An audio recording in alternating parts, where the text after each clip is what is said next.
Yan po yung lagay ngayon dito sa Abad Santos Antipolo.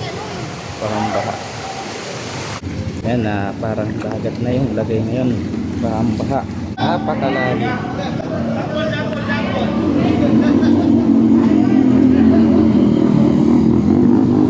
Wala.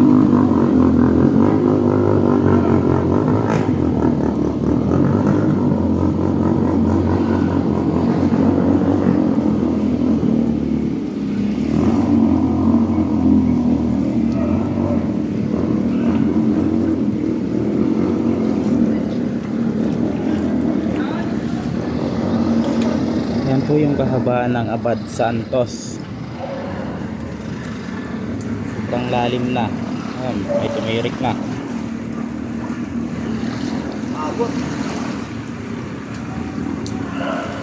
Napakalalim. May mga sakyan na tumirik.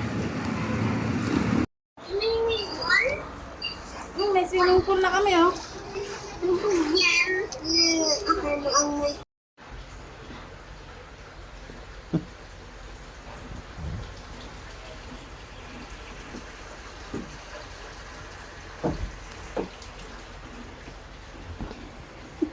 Ngayon lang ito inabot ng ganito. Oh.